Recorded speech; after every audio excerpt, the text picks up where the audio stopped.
तो आज बात हो रही है हैदराबाद के मीर आलम टैंक पर बन रहे उस नए शानदार केबल ब्रिज की। हाँ बिल्कुल, काफी चर्चा है इसकी। हमारे पास जो जानकारी है वो इस प्रोजेक्ट के बड़े वादों, रियल एस्टेट पर क्या असर हो सकता है और हाँ कुछ स्थानीय आवाजें भी हैं उनके बारे में। सही। आज कोशिश ये रहेगी कि समझें कि तेलंगाना के दूसरा सबसे बड़ा केबल ब्रिज करीब 430 करोड़ का प्रोजेक्ट है। हाँ 430 करोड़। ये दक्षिण हैदराबाद के लिए इतना अहम क्यों बन गया है?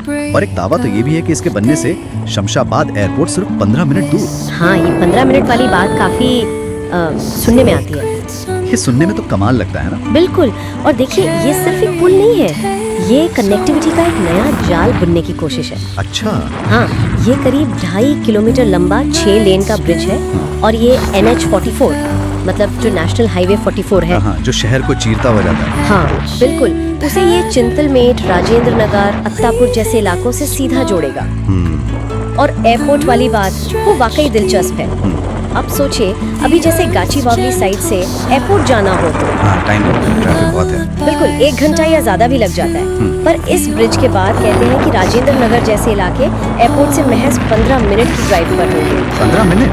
हाँ इसी पोटेंशियल की वजह से मतलब कई एक्सपर्ट्स इसे दक्षिण हैदराबाद के रियल एस्टेट का गेम चेंजर कह रहे हैं। 15 मिनट, ये तो बहुत बड़ा दावा है। लेकिन क्या ये वाकई मतलब हर समय मुमकिन होगा, जैसे सुबह शाम का पीक ट्रैफिक? वो देखिए सवाल तो बिल्कुल जायज है। असल स्थिति तो पुल शुरू होने पर ही पता चलेगी, है ना? हाँ बिल्कुल। लेकिन हाँ जो अभी का रूट है उसके मुकाबले तो समय काफी कम लगेगा, ये तो तय है। अच्छा। और इसी उम्मीद पर वो राजेंद्र नगर को भविष्य का गाचीबावली या शायद हाईटेक सिटी जैसा अगला बड़ा हब बनते देखा जा रहा है। सुनने में आया है कि कई सॉफ्टवेयर कंपनियां और बड़ी बड़ी गेटेड कम्युनिटीज वहां पहले ही आ चुकी हैं या आ रही हैं। और जमीनों के भाव पर असर वो तो शायद दिखना शुरू भी हो गया। हाँ बिल्कुल, जानकारी यही है कि कीमतें जो पहले 85,000 रुपए से 1,10,000 रुपए प्रति वर्ग गज थी, हाँ। वो अब उछलकर 90,000 से 1,05,00,000 रुपए प्रति वर्ग गज तक पहुँच गई हैं। अरे वाह, काफी तेजी है। और फ्लैट्स भी, वो भी करीब 6,500 से 7,000 रुपए प्रति वर्ग फुट के रेट पर जा रहे हैं। तो तेजी तो साफ दिख रही है। हाँ ये आंकड़े बताते हैं कि बाजार में हलचल तो है। और वैसे ये जो केबल स्टेट डिजाइन है ना ब्रिज का, हाँ, दिखने में तो अच्छा लगता है। हाँ वो सिर्फ दिखने के लिए नहीं है, इसे इसलिए भी चुना गया ताकि जो मीर आलम टैंक है, जो एक ऐतिहासिक झील है, हाँ, पुरानी, उसके इकोसिस्टम पर कम से कम असर पड़े। मतलब बिना ज्यादा पिलर डाले लंबा स्पैन बन सके।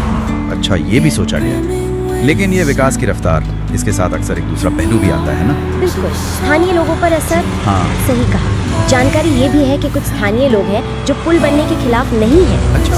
हाँ लेकिन उनकी मांग है कि उनकी जो जमीन ली जा रही है उसका मुआवजा उन्हें अभी के बाजार रेट पर मिले। मतलब वो 85,000 से 1.1 लाख वाला रेट? हाँ, या शायद अब जो 1.5 लाख तक गया उसके आसपास, मतलब जो करंट मार्केट रेट है।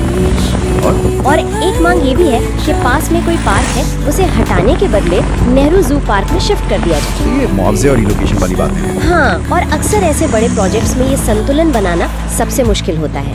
विकास की जरूरत और जो लोग वहाँ रह रहे हैं उनके हित। सही बात है, ये सिर्फ पैसे की बात नहीं। बिल्कुल नहीं, लोगों की जिंदगी, उनका माहौल सब जुड़ा होता है। तो कुल मिलाकर देखें तो मीर आलम ब्रिज एक तरफ तो बेहतर कनेक्टिविटी, खासकर एयरपोर्ट तक आसान पहुंच, और रियल एस्टेट में उछाल का बड़ा वादा लेकर आ रहा है। हाँ पोटेंशियल तो बहुत है। वहीं दूसरी तरफ स्थानीय स्तर पर मुआवजे और पुनर्स्थापन से जुड़े कुछ अहम सवाल खड़े। बिल्कुल, और यहीं पर एक बड़ा सवाल सोचने के लिए सामने आता है। क्या? कि जब शहर इतनी तेजी से बदलते हैं, फैलते हैं, तो हम ये जो आर्थिक तरक्की की रफ्तार है उसके साथ सामाजिक न्याय और पर्यावरण का संतुलन, उसे कैसे साध सकते हैं? ये बहुत जरूरी सवाल है। क्या विकास का मतलब सिर्फ तेज रफ्तार होना चाहिए या कुछ और भी देखना जरूरी है? इस पर सोचना तो पड़ेगा। वाकई एक अहम सवाल जो इस जैसे हर बड़े प्रोजेक्ट के साथ जुड़ा है। आज के इस विश्लेषण में इतना ही।